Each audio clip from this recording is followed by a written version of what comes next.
This is POLARIS-LIVE.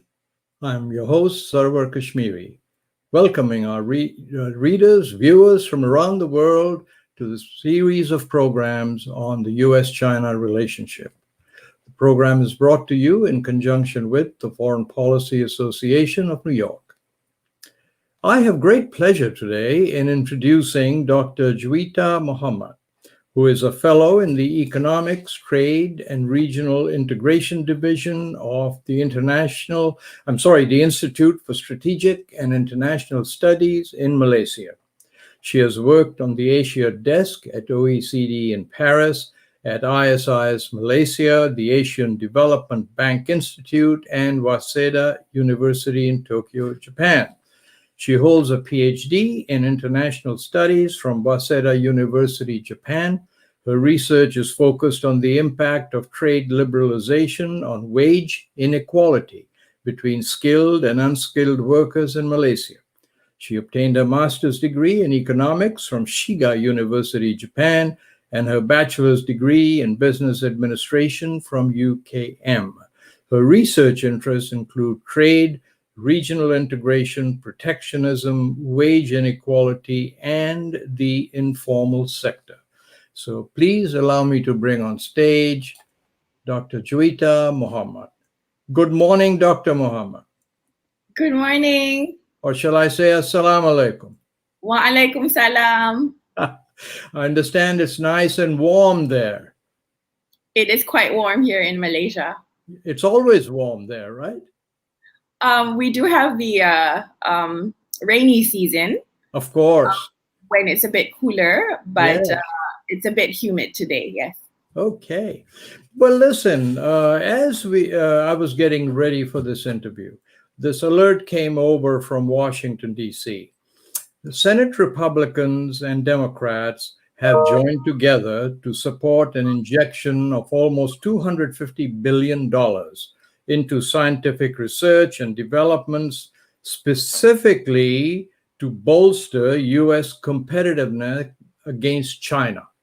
So this is a very big deal in America. It'll be the front page news in the newspapers tomorrow. And I wonder, as a Malaysian and of course from Asia, what your reaction is to this step. Well, this is not such a surprise because we know that from President Biden's interview with New York Times, if I'm not mistaken, when he just came into office, he highlighted that he's not in a rush to be signing any new free trade agreements. He's not in a rush to lift any non-tariff barriers with China. He did mention that he's going to be looking and focusing into American industries, trying to bring back jobs into the country. So he's, his policy is not that much different from that of Trump's. So it doesn't come as a surprise. We were actually thinking of, maybe the US would be interested to renegotiate the CPTPP at least, but this move from the government just restated their priorities, and the number one priority is actually taking care of the Americans, taking care of their industries, and making America its first priority. Do you think that actions like this, obviously there's a great deal of concern in America that China is getting way ahead of America in a lot of the technological and other points, and people want to catch up. But do you think bringing up this kind of an initiative as an anti-China kind of initiative, do you think that helps countries like yours in Asia that are trying to navigate, between America and China? Well, I feel that, trying to strengthen your industries at home, that is very much in line with what other countries in ASEAN, for example, are doing. For Malaysia, we're trying to strengthen our small and medium enterprises as well as our manufacturing sectors to become more stronger so that they can compete at the global in the global value chains. So again, for such a measure to be introduced, it's not very different from that of other ASEAN countries, and I feel that this is not anti-China. What is anti-China is actually, or anti any other country, is when you erect additional non-tariff measures as well as tariff measures to decrease dependency on a certain trade partner. So this would be more of an aggressive measure than just trying to grow and strengthen your industry. I feel that the latter one is more natural, and the target is much more focused. So instead of blaming the trade partner, you're focusing on your own policies that will end up strengthening your own industries and your own people. So Yes. it's positive. Yes. I'm going to switch the topics a little bit, Dr. Mohamad. I want to ask you about COVID. And there are two questions I have. One is, in America, we've become very successful in this inoculations, and we are seeing this so-called V recovery, right? Where the recovery is as swift as was the decline. And how is it in Malaysia as you start getting your vaccinations in hand and so on? Do you think the recovery in Malaysia is going to be V-shaped, rapid acceleration? Well, the government of Malaysia last year, when they presented the budget of 2021, did say that a V-shaped recovery is very much in the works, with a bounce back of GDP of around 7.5%. Wow. And that was only true, I think, for some analysts. I wasn't very optimistic about that. And it was also because of our vaccination rollout program. As you know, our cases have increased in the last couple of months to about 5,000 cases now. And because of this drastic rise in cases, we have been in full lockdown for 2 weeks and partial lockdown from like a month ago. So I feel that this V-shaped recovery for Malaysia, at least, is not happening this year. So our vaccination rollout program is quite problematic, it seems, because they're two-pronged. Number one, the problem is with the supply of the vaccines itself. We're getting it by trenches. We're getting it from different manufacturers. And because this inoculation program is very much centralized, you have quite a bit of a slowdown there in its rollout implementation or implementation phase. That's the number one. So supply and also speed. But in terms of demand, not everyone is looking forward or wanting to be vaccinated here in Malaysia. Really? People are still waiting and seeing, but because of this new variant, the Delta variant, yes, more and more people are waiting, or they do want to be vaccinated because of the more intense side effects of this variant, at least.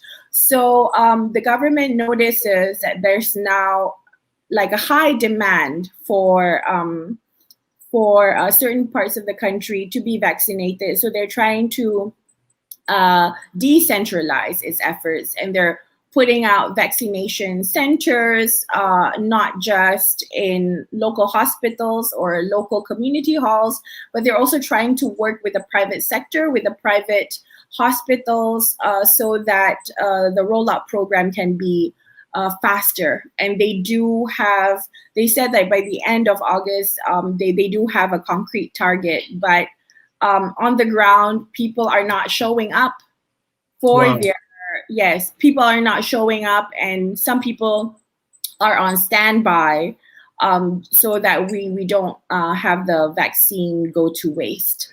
So I'm going to switch now to something you alluded to, which is the regional, the RCEP Free Trade Agreement, right? I recall that we were all in America excited about the Trans-Pacific Partnership, of which America was a part and would have been a leader in it, but the U.S. removed itself, and so then China and the East Asian countries went ahead and signed this RCEP, Free Trade Agreement, in which China appears to be the leader.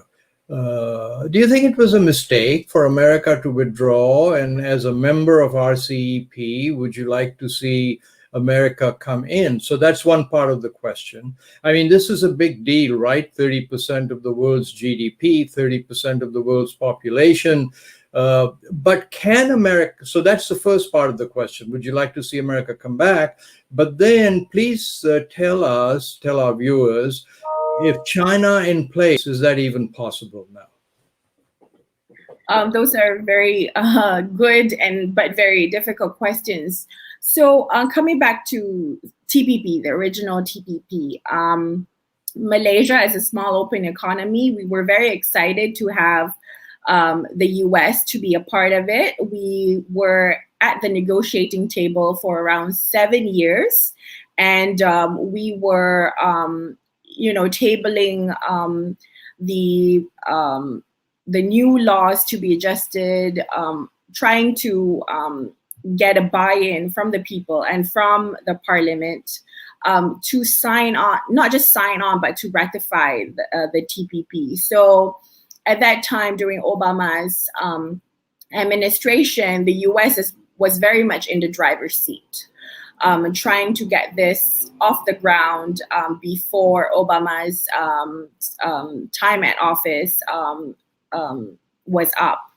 So we were very sad that when Trump took over, he pulled out of the original TPP, and there is no sign of renegotiation. There's no sign of interest during Trump's time.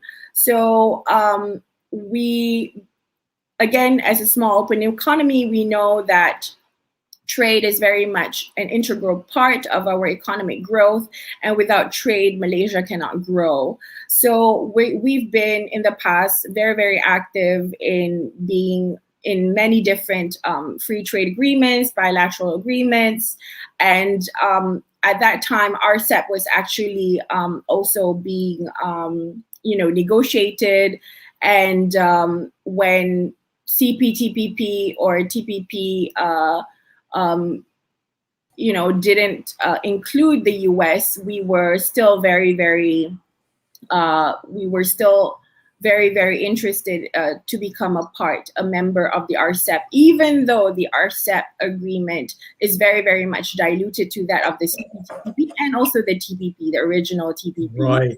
So, Juita, I just want to very quickly, because some of our viewers might get a little confused by the initial. So I just wanted to remind our viewers that originally there was a Trans-Pacific Partnership, or TPP, that America had started and was a part of, and then America withdrew, and the Asian countries, China in the lead, went ahead and developed the regional partnership called RCEP, right, which was signed, and that's what we're talking about. I just wanted to remind people of that, but please go ahead. Yes. So now RCEP was just negotiated and finalized last year by ASEAN and its +1 partners. And at that time, it was supposed to include India. Yeah. India was at the negotiating table for so many years. And even during the ASEAN summit, the year before we were supposed to sign, he was very confident that India will be a part of it, will be an active player. Right.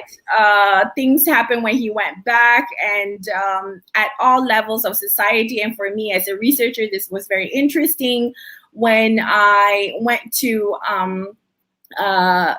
India, the southern part of India for a free trade, an FTA meeting or an FTA talk, that RCEP is being rejected by all levels of societies in India. Never have I seen such a united voice against an issue. And that was very interesting for me, because I was there to talk about how Malaysia views RCEP. And why was that, you think? I just feel that India is just not ready to open up. And this conversation is not just limited to RCEP.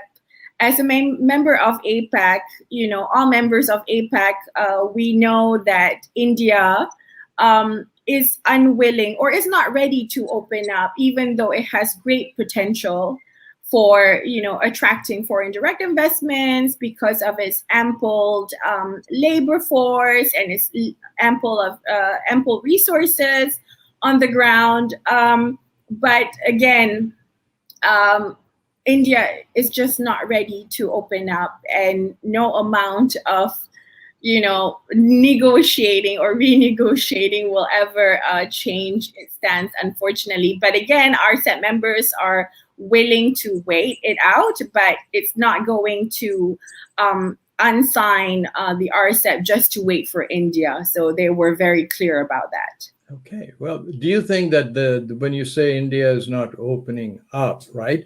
It's opened up to America. I mean, it's doing naval exercises and buying military equipment and so on. So are you putting on your diplomatic hat and saying, well, when you say India is not opening up, you mean not opening up to China? That's also a possible factor. When I say opening up, I meant its markets. Okay. So obviously, India is also a close trade partner with Malaysia. And we've had upgrades of this bilateral trade agreement with Malaysia as well with ASEAN. But again, it was a very selective menu of what India feels comfortable in opening up. So in RCEP, when there's more countries, there are originally 16 countries, India's demands were not necessarily met because of the majority. Sure. So the more countries you have in a free trade agreement, the more you have to give in. And we gave it. Yes. It's no. Now listen. Here's a question again that seems to be Wall Street Journal and financial papers. So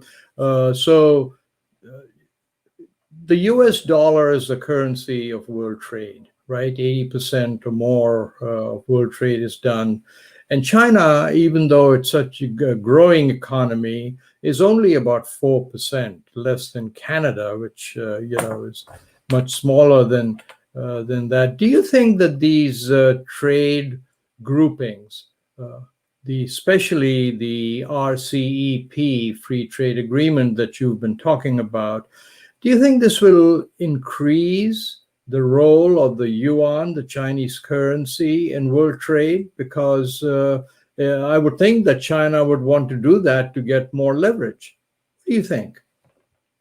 I am not aware of such an agreement in the RCEP. Believe me, if it was in the agreement, it will be talked about and discussed. Oh, I'm sorry. I didn't mean whether it was an agreement. I meant just by the trade itself, with Asia trading with Asia. Whether the yuan would be used more in trading? That's what I meant. Sorry.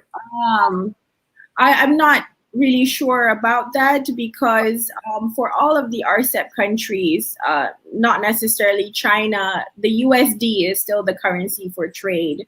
And you have to understand it's not just our 10 ASEAN countries, it also includes Japan. It includes Australia, it includes New Zealand. Right. So I don't see for the immediate term that Yuan will just replace USD as the trade currency as of yet. But maybe in the future when China's influence grows in the region, there can be that possibility. Yes. But let me ask you, because you're an expert in this area, what are a couple of reasons why the US dollar continues supreme and the yuan doesn't even, let's say, increase by 10%, you know, from 8% to 18%? What is it? I mean, is it, you tell me. That's a very interesting question. A friend of mine in Waseda University had this topic for his PhD dissertation. So he said at that time that the yuan is very much pegged and it's not floated as it should be. So it's very much in a managed float mechanism or framework. Right. So again, people look towards the US as a currency that is stable, a currency that is accepted by many people, the majority of the world, and it's also a currency for investments and trade. So it's very difficult to shift from just one, from a major currency to another currency where people don't have the confidence to hold. So I think that's part of the issue when it comes to the yuan. Right. It's so I'm going to ask you now some questions that have to do with America, and particularly, I'd like to ask you, if you find yourself alone with President Biden, what advice would you give him about American policy towards China? I mean, what area? Just go ahead. I mean, are there areas where the two should focus on so they can thaw the relationship? What would you tell him? Because Malaysia is in such an important position in Asia. It's kind of at the center there. A lot of crisscrossing of people and goods and oceans and so on. So, what do you think? What would you tell him? Well, I would say that, again, as a researcher in trade, I feel that the introduction or erection of newly introduced non-tariff measures as well as tariff measures will actually not have the intended goals that it wanted to have. So, for example, in the past, when the US had introduced more increased tariff rates on solar panels to not just only Malaysia, but also to different countries in the region, it actually didn't necessarily bring back jobs to the US.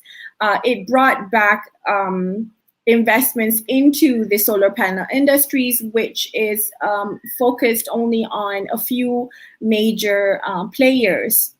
So it didn't have the intended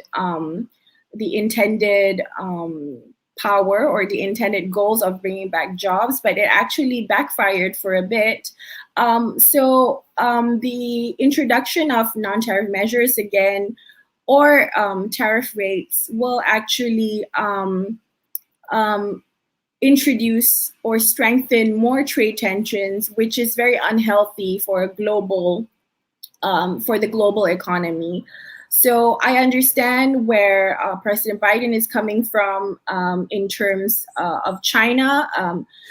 President Biden wants to investigate, and he also wants to talk to other players in the region and countries in the region to ask how our experience was with China. But I don't think he has done that with countries in the region. But I just wanted to know that there's a ripple effect,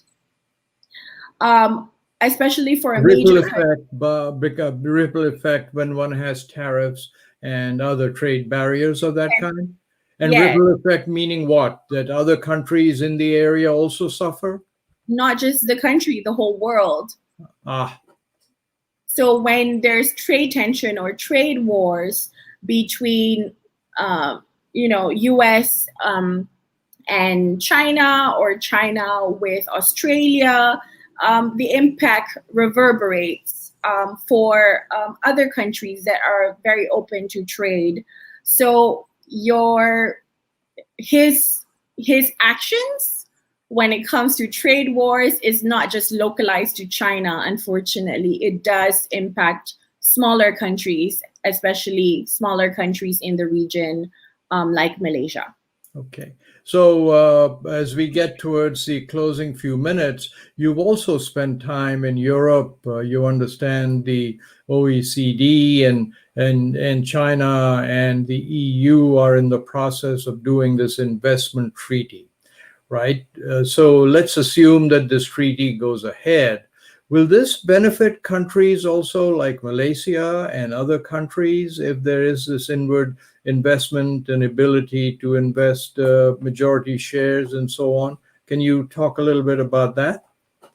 Yes, I don't know the details of that treaty, but all I know is when it comes to the European Union or the EU itself, there is a very much higher standard, and I'm very happy if China were to sign on, because then China will lead by example in adopting international standards, as well as a higher standard when it comes to investments and trade. So this will again set the tone for the next for free trade agreements, for the next investment treaties, even in the region. So I feel that this is a very good move, and it will push ASEAN and also Malaysia to continue our process, especially when it comes to the FTA with the EU, which has been stalled because of many issues like labor and also environmental chapters in the agreement. Right. It's well, we are starting to we have a few minutes left, and what I do want to do is drill down a little more about Malaysia. Is Malaysia becoming as digitally conscious as China has become? As far as research and development and so on, can you just talk about that? Comparing to China, we are very much behind. It's amazing to see how China has grown in the last 4 or 5 decades. Yes. Before we were developing much faster, but now China has taken over completely in terms of research and development. We know that in China, money is being allocated in think tanks, in R&D, in universities, for the purpose of upskilling and reskilling, and also producing skilled workers for the Chinese markets and also internationally. So in Malaysia, even though the pandemic has emphasized the need for Malaysia to digitally grow, especially its digital economy, unfortunately, our MSMEs are still lagging behind when it comes to technological adoption of digital tools, Right. as well as automation, for example. So the government in the last budget for this year, it has emphasized more allocation on the digital economy, for the MSMEs to take part in the digital economy. But again, it's not just it's not just a problem of allocation of funding. It's also having the proper policy tools on the ground, and we have not necessarily ready. We're not necessarily ready in that front. So a lot of things need to be done for now. Be done there. So in about a minute or so, Dr. Mohamad, what would you like Americans to think about when they think about Malaysia? Well, we are a signatory of the CPTPP. Right. And we are in the works of ratifying it. And little do you know that China showed interest in participating in the CPTPP. I think the president mentioned this earlier last year. So I think this is a direct challenge to the US, and it would be very surprising if China were to sign on to CPTPP and not the US, Not the in the US. very near future. Yes. Boy, you've laid out quite a challenge here for Mr. Biden, Dr. Mohamad. So with that, let me say how thankful I am that you took the time early in the morning in Malaysia to join Polaris-LIVE and give us the benefit of your advice. So thank you. Thank you for having me. Well, that's all the time we have. I would invite you to join Polaris-LIVE next week when we will have another guest, actually a little bit of a departure. We will have a cultural anthropologist to talk about what happens to rising powers from the point of view of anthropology. I would like for you to please go to my website, kashmiri.com, where you will find a list of upcoming programs. You can also register to get alerts. And of course, we'd like your support on YouTube to subscribe. So until next week then, goodbye.